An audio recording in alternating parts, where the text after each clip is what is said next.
Hello there and welcome back to my channel. Today I'm going to show you how to fully set up your new Samsung Galaxy Tab A. Before you begin, please insert your SD card if you have one, and please make sure to plug in your device before beginning. Your device may already come with some charge, but it would still be a good idea to charge it anyway to make sure the battery doesn't run out during the process.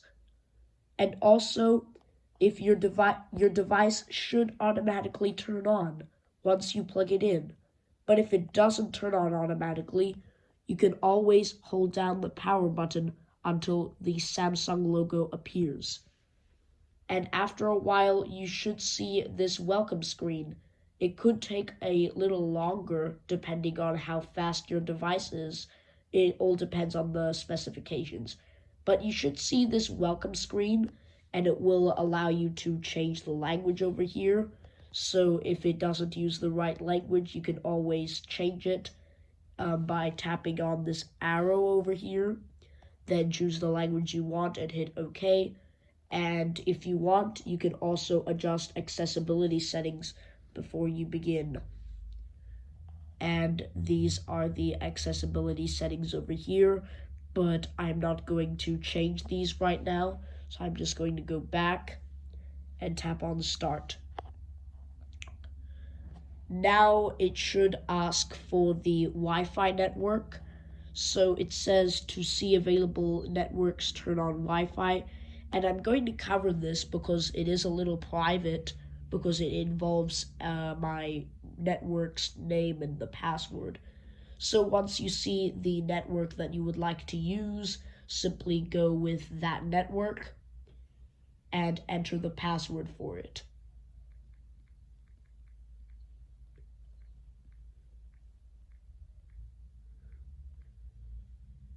If you want, you can check the show password checkbox or tick box, whatever, depends on how it's called in your region. And once you check that box, it will display the password so you can just make sure everything you typed in is correct. There is also another checkbox at the bottom that says auto reconnect. So if it's unchecked, when you restart your device, it won't automatically connect to this network when the minute the device boots up and Wi-Fi is enabled and all that stuff. And when it's enabled, of course, it will instantly connect whenever the device is started back up. So if you tap on show password, again, the password will appear. And if you disable it, it's not there. So simply tap on done on the keyboard, or you can tap on connect on the dialog box, whatever. And the internet should be connected soon. It currently says no internet, but that's all right. It should say connected soon, but it's all right. Who cares? I'm going to hit next now. And we have the terms and conditions. We have the end user license agreement, or the EULA. We have privacy policy and marketing information. And if you want to agree to all of them instead of individually checking these, simply check on agree to all, and all of them are selected. And if you want to learn more, you can tap on learn more over there. But for now, I'm not going to worry. I'm just going to tap on next. Again, we just need to let it for a while to finish, and it's checking for updates as well, just in case. This may take a minute or two, but probably there aren't any updates, but it would be a great idea to check again after the setup, because it's not always using the latest version of Android. But we are checking for info over here, checking info it says. So we'll just leave this, and now it asks us to sign in with our Google account. So simply enter your email address or your phone number and hit next. And when prompted, enter your password and then click on next. And then you'll be signed in using your Google account. But if you want to use some other account to sign in, you can just tap on skip. That's what I'm going to do, skip. And there we are, skip account setup.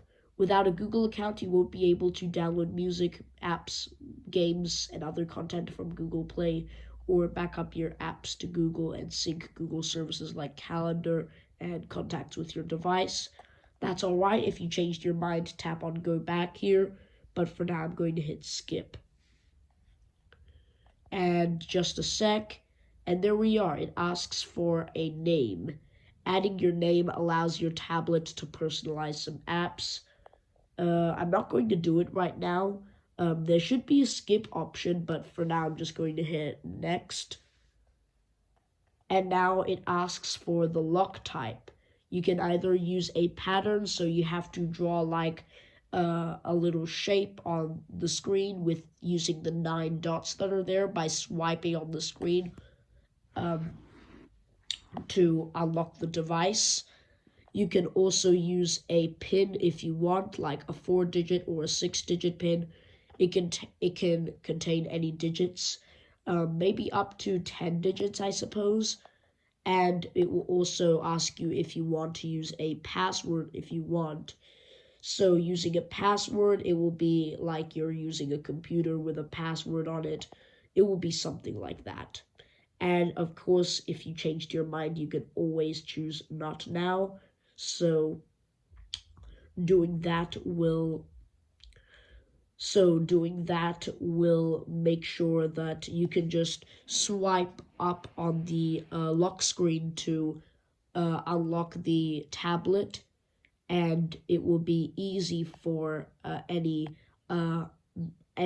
unauthorized people to break into your device and easily access your information. So it would be best to use a lock type. I'm just going to go with a pattern over here. And there we are. Remember this pattern. It will be required to unlock your tablet after restarting. And let me just hide this. Release finger when finished when you're holding it. So just hold it and move the finger around to make sure that it uses the shape you want to use. And when it's finished, it will say pattern saved. And also, if you want to use a dot, it won't work. But if you didn't like the pattern, you can tap on retry. And if you just try to use any short ones, it will say you need to connect at least 4 dots and try again. So I'm just going to put in mine and tap on continue.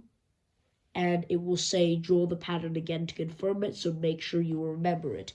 If you don't remember it and enter the wrong one, it says patterns don't match. Let me just enter the right one here. And it says your unlock pattern has been set. And just tap on confirm. And it will also ask for notifications to set display options for notifications on the lock screen. You can also hide the content as well. So if you enable this by tapping on it, it will not show all the content. And you can also say notification icons only. So hide notification details and show only the icon. That's what I'm going to go with. So there we are. That's how it should look like. And I will hide content as well. And there we go. We can now hit done. And now it asks for the Google services. Tap to learn more about each service, such as how to turn it on or off later. Data will be used according to Google's privacy policy. So, of course, we can allow like location, device maintenance, and you can tap on any of these to get more info about them. And to close it, simply tap on close, and once you're finished reading, tap on agree. And there we are, adding finishing touches in progress. And it also asks for a Samsung account. Get the most from your Galaxy with your Samsung account.